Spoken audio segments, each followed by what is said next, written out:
দেখতে পাচ্ছি নীরবতা, মনের ভিতরে প্রশান্তি, কিছুই কাজ করে না। তা আজকে এ পর্যন্ত তার লাইফে কি ঘটেছিল আজকে আপনাদের সামনে নিয়ে আসবো। আমাদের আলো ভাই অনেক জীবন বৃত্তান্ত আজকে আপনাদের সামনে তুলে ধরবো। আসসালামু আলাইকুম ভাই। ওয়ালাইকুম আসসালাম। ভাই আপনি ঢাকা শহর আসছে কত বছর আপনি এখানে আসছেন? আমি ঢাকায় আসছিলাম 2000 সালের এসএসসি পরীক্ষার পরে, ধরেন 2001। 2001-এ তখন আগে কি করতেন আপনি?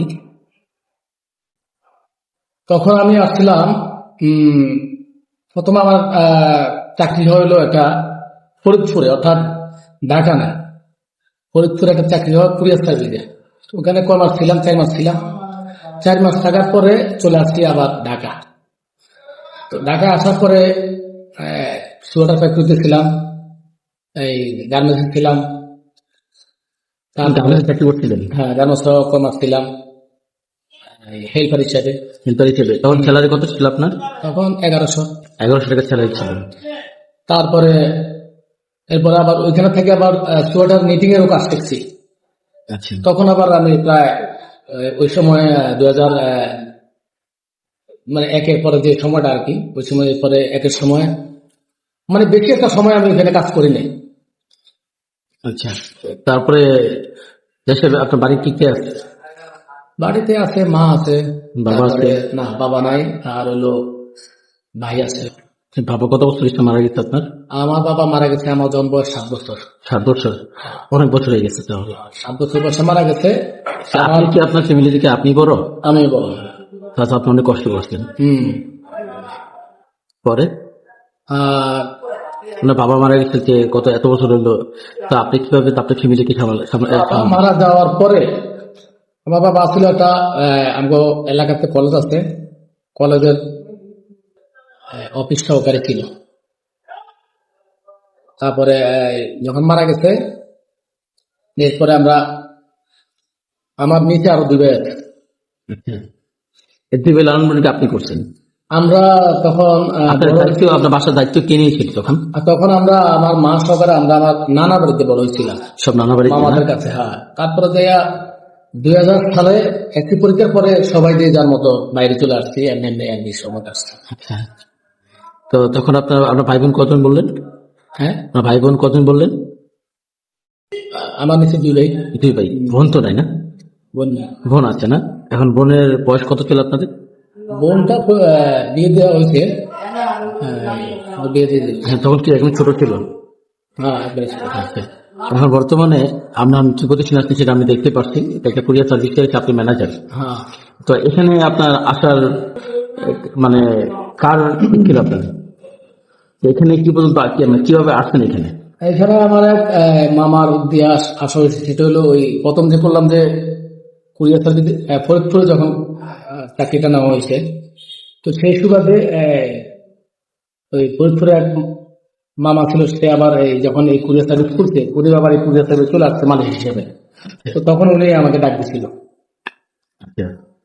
তখন আমি ছিলাম শাহাদাবাদ ওয়াসা কলোনিতে।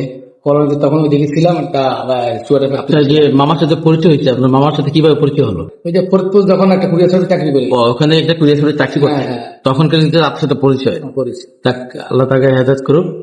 এবং সেখানে আমার এক স্বাস্থ্য মামা ছিল, আমার মামা ছিল। সেই মামা প্রথম তো সেই মামাই নিয়েছে, পরে আবার ফরিদপুর যে যিনি ছিল ওনাকে আমি মামা ডাকতাম, উনি ওই কুরিয়ার সার্ভিসে ছিল। এখন আবার এই কুরিয়ার সার্ভিসেরও মালিক হিসেবে আসছিল, পরে আমাকে পরে ডাক দিচ্ছে আর কি। না, আমরা প্রতিষ্ঠান খুলছি, আমাদের এখানে আস। এমনি করে চাকরি জীবন শুরু। আবার কাকরাইল, হেড অফিস হলো কাকরাইল, শান্তিনগরে আর কি। এই শান্তিনগর কাকরাইলে ছিলাম, ফকিরাফুল আরামবাগ মিলে এখানে প্রায় 2011 পর্যন্ত। 2011 পরে টঙ্গিতে এই সময়গুলো টঙ্গিতে 11 সালের পরে না? 11 পরে টঙ্গি। আচ্ছা আচ্ছা। তো ফ্যামিলি নিয়ে আসছেন? আমরা একা আসছি। একা। এখন আপনার ছেলে সন্তান কজন? এখন হলো আমার 3 মেয়ে। 3 মেয়ে, মাশাআল্লাহ। অত তো কপাল, লাকি কপাল। আচ্ছা যাই হোক, বর্তমানে আপনার এই কুরিয়ার সার্ভিসের জীবনযাপন কেমন চলছে আপনার?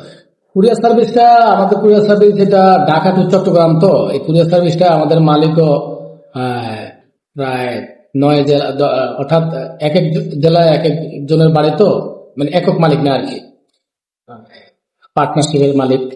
তো সেটা প্রায় 2018 সাল পর্যন্ত খুব সুন্দরভাবে ভালোভাবে চলছে। 18 পর যায়, 19-এর পর যায় শুরু, সেটার অবস্থানটা নর্মাল প্রকৃতির আর কি। তো এখন বর্তমানে অবস্থাটা তো ভালো না একবারে, স্যালারি নিতেও কষ্ট হয়, সবকিছু মিলে কষ্ট হয়। আমরাও অন্য জায়গায়ও যেতে পারি না, এমন একটা কাজ শিখছি, আমার কর্মসংস্থান আর কোনো জায়গায় হয় না। আর হইতে গেলেও আমার এই বাচ্চাগুলো হবে নিয়ে আমি চলতে পারবো না।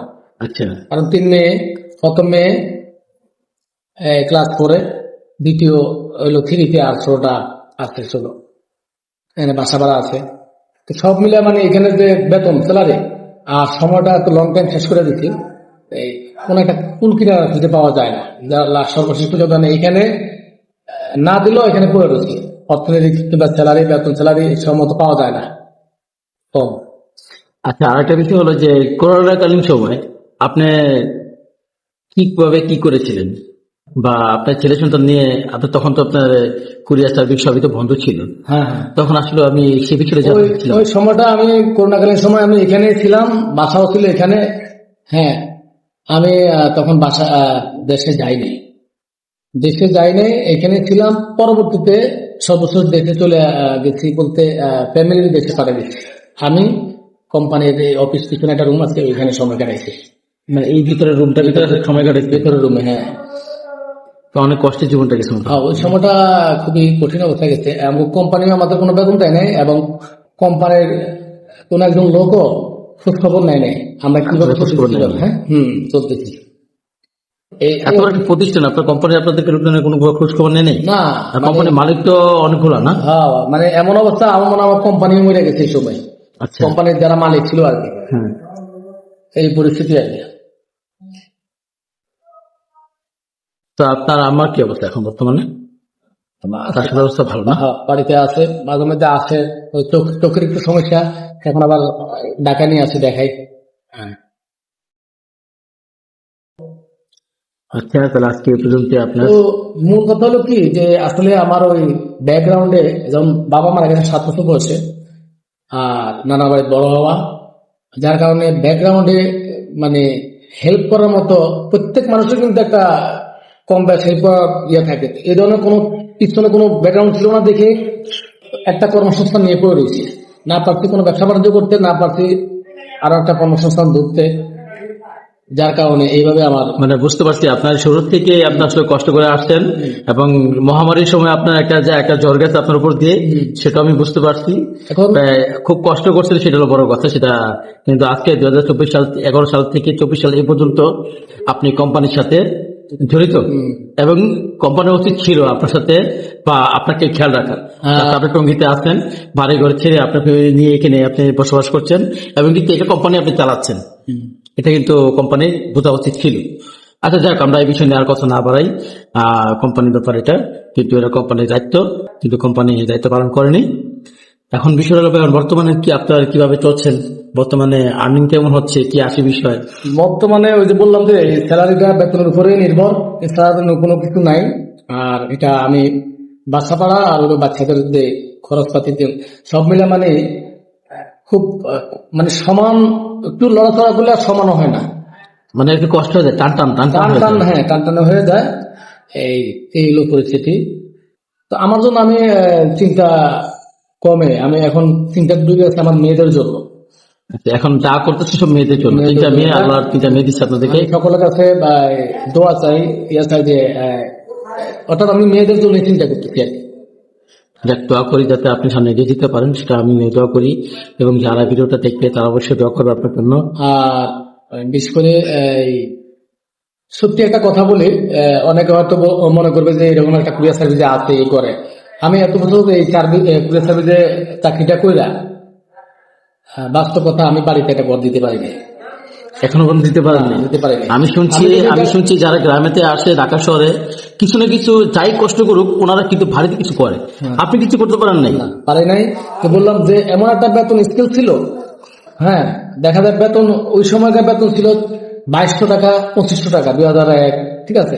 তো দেখা যায় আবার 1 বছর পরে বাড়াইছে 200 টাকা। তো আবার ওই 200 টাকার ওই পণ্যটা ওই 200 টাকা আবার বাড়তি হয়ে যায়, আয় ব্যয় সমান, এইভাবে করতে করতে এই পর্যায়ে আসে। হ্যাঁ, দেখ অনেক কষ্ট করছেন আপনি। আচ্ছা, তো আল্লাহ সব মিলায় এই যে এটা চাই। টঙ্গীতে হুম। টঙ্গীতে 10 ছিলাম, টঙ্গীতে 10 ছিলাম, কিন্তু 11 থেকে পুরো রেগুলারে। টঙ্গীতে আসার পর থেকে আমার বিশেষ করে টঙ্গী গাজীপুরের যে প্রিয় ভাইরা আছেন, বড় ভাইরা আছেন, হ্যাঁ, অনেকের সাথে পরিচয়, কথা বলা, এবং সবাই আমি খুব ভালো লাগছে, আমার কাছে ভালো লাগে সবার আজকে সাথে। আমাদের এখানে সমাজের লোকজন ভালো দেখে আজকে আপনি এখানে টঙ্গীতে বসবাস আছে কত বছর? 11। এখানে প্রায় মোটামুটি 13 বছর কাটিয়ে ফেলছেন হুম, নাকি? এখন এখানে ভালো লোক আসিবিদে দেশে, এখন ভালো মানুষ আসিবিদে আপনি মানুষরা কিন্তু বিভিন্ন জেলা থেকে এসে কাজ কাম করে ফ্যামিলি নিয়ে থাকতেছে, এখনো টিকে রয়েছে। হুম, দেখ আমরা জানি, অনেকে জানে, অনেকে বলে যে সব জায়গায় খারাপ মানুষ আছে, কিন্তু আসলে সব জায়গায় খারাপ মানুষ নাই। এটা আপনার দেখলেই বোঝা যায় যে আজকে আপনি 13 বছর যাতে আপনি টঙ্গী তার ফ্যামিলি নিয়ে থাকতেছেন, একটা কোম্পানি চালাচ্ছেন, তাই এ পর্যন্ত কোনো অর্থ আপনার আসলে আসেনি নাকি? হুম। তো আপনি বোঝা যাচ্ছে যে টঙ্গীটা ভালো, আগের থেকে অনেক বেটার। আর এখানে আসলে যে ওই একটা ব্যাপার উল্লেখ করলাম, নিজের সত্যি ঘরের যে ব্যাপারটা, এখানে আমি একটা ভুল করছিলাম জীবনে। আমি 2018-তে আমার প্রায় সঙ্গীতের ব্যাপারে, সাংস্কৃতিকের ব্যাপারে আমার ছোটকাল থেকে একটা নেশা ছিল। আচ্ছা, আমি আসলে 15 থেকে 18 পর্যন্ত আমি সঙ্গীত কিংবা সাংস্কৃতিকের ব্যাপারে নিজের জমানো টাকা অনেকগুলো নষ্ট করছি, ঠিক আছে। হুম।